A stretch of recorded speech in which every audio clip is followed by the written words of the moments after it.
Hi, my name is Paul and you can see my face here on this photo.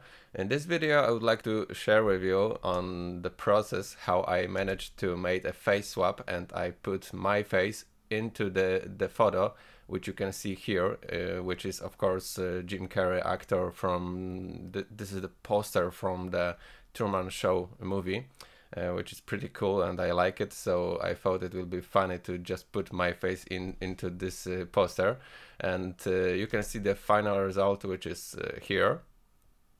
So as you can see, there is a pretty huge difference between this photo and the final result, but I will tell you how I managed to make this step by step. Actually, the process of putting my face took around 1 hour and 20 minutes. So I will not show you this in the real time because it will be pretty boring. But I will make just I will put the speed up and show you and just comment to you the most important parts of my process.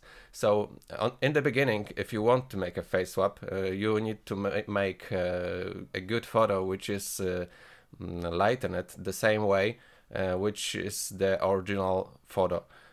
So this is actually also the hard part of this process, and I will not just show you my light setup exactly, because it will be also too long video, but generally my advice and the best advice if you want to take a photo like this is that you need to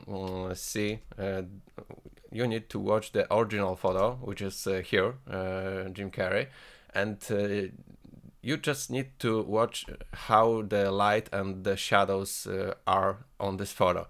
And the easiest way to just find how the light was set into this photo session is to just look into the eyes of the actor. You can see in the right eye of Jim, on the left side of his right eye, you can see that there was some white and thin source of light, probably nearby him, because this light was reflected in his eyeball, and you can see also on his left eye that this light is also reflected here. Maybe it's less visible here, but on the right eye you can see that this source of light was white, so it was some kind of rectangular softbox. And on the right side of his eyeball, you can see also that there was a second source of light, which is here in this place, and this source of light was probably round, so it is also only the point in his eyeball. So this was the white source of light and this was the round source of light. So this way I managed to make this photo, which is pretty similar but not exactly the same, but it doesn't matter because in the process you will just adapt and adjust the photo. So let's without any further ado, let's just skip into the workflow process, and again you could see that the final result. So here I started to record the process of the work of my work. So I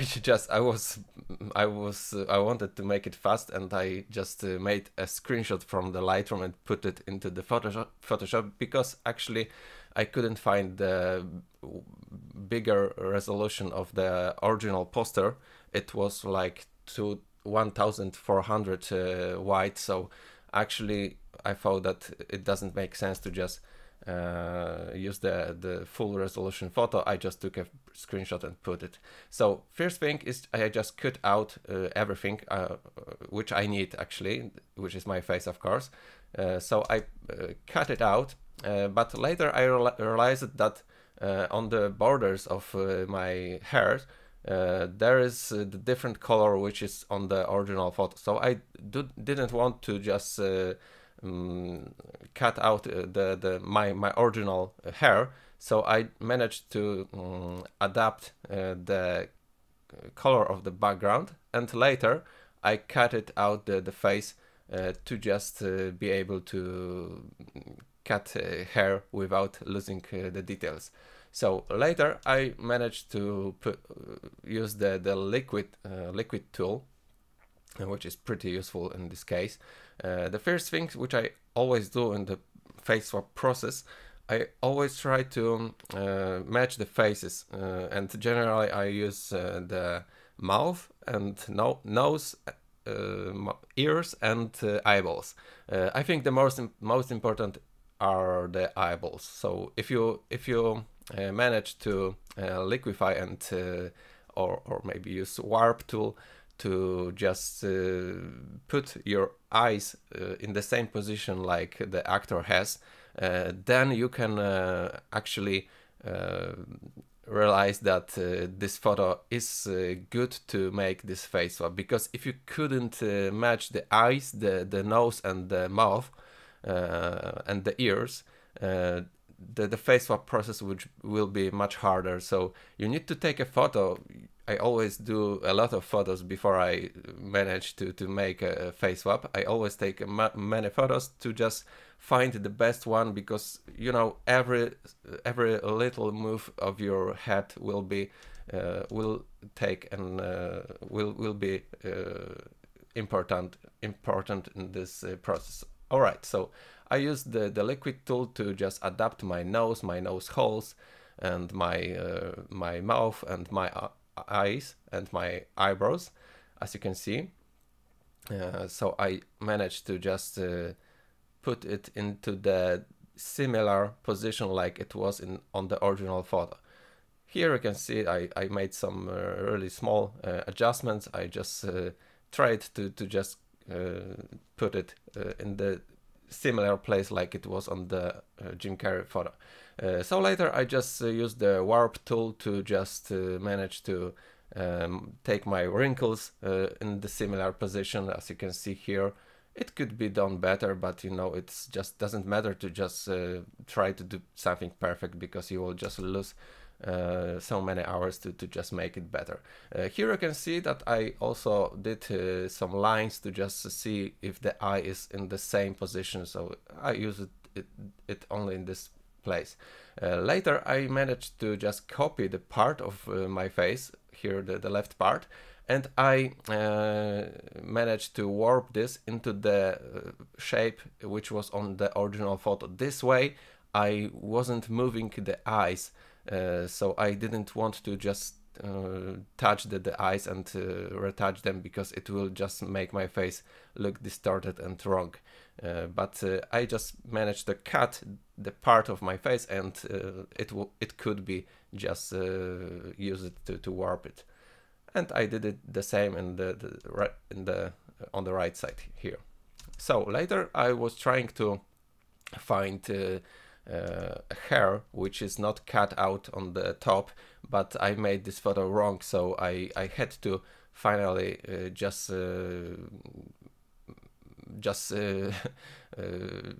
fake my hairs, and as you can see here, I couldn't find any better hairs, so I just took these hairs, I cut it out, and I managed to duplicate it. Here you can actually slow down this video if you want, and just copy every part of my move and see it clearly.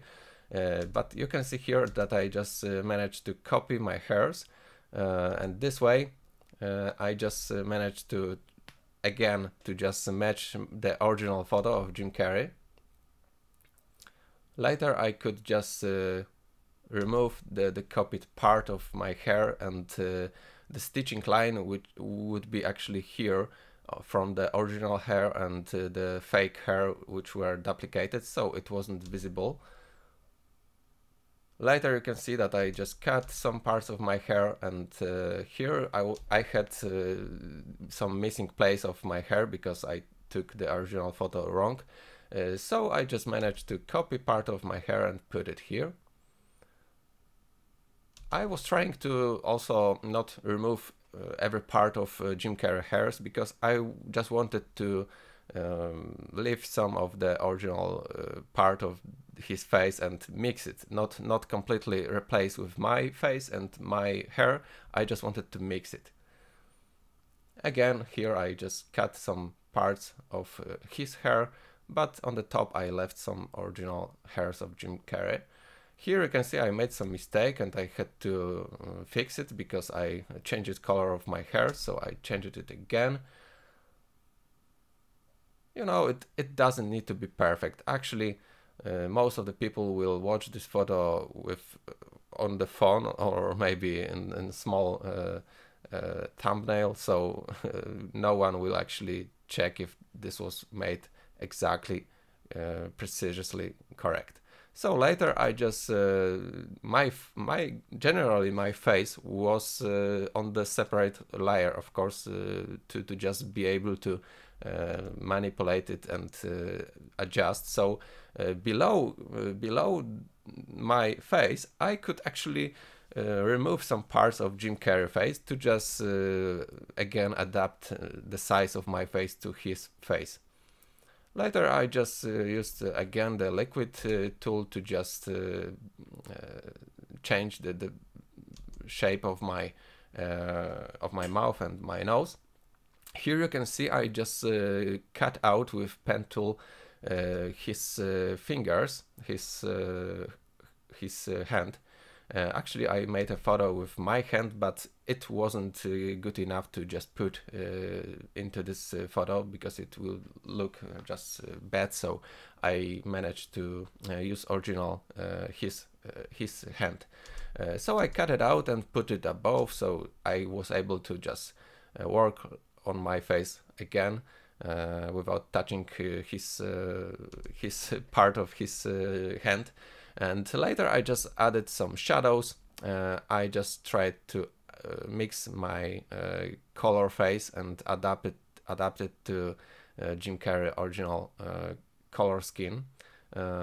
Again, using warping tool. Actually, I'm using here generally maybe 5 or 6 different options to generally do every part of my work, which is warp tool, liquid tool, select tool, and maybe some brush, and adapting the hue and the color and the saturation. So here I just copied some wrinkle from Jim Carrey, it was actually my wrinkle, so I just copied it and put it like it was on the original photo because Jim Carrey had a wrinkle here. Later I was trying to remove some parts of the image which could just be visible that it was retouched. So every part of the process I was just comparing his face to my face. I was adding here some light.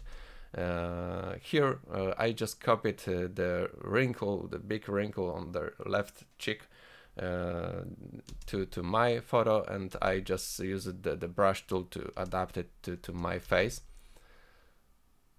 And on the right side I also copied the wrinkle from Jim Carrey face, which was next to his finger.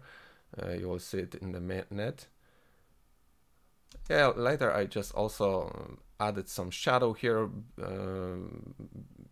under my ear. I added some shadow to cut it out from the background because I think my ear was too bright actually.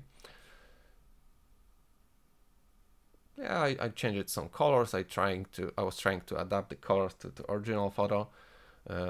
Later I added also some shadows to make some better depth of field visible on this photo.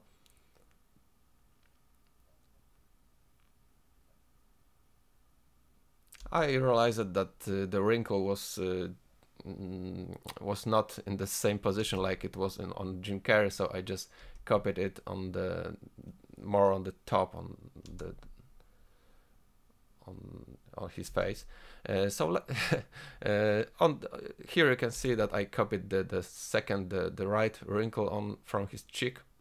I also used the liquid tool to just make my face in the same shape. Here I saw that I just didn't like this part of my ear and I wanted to make it smaller here.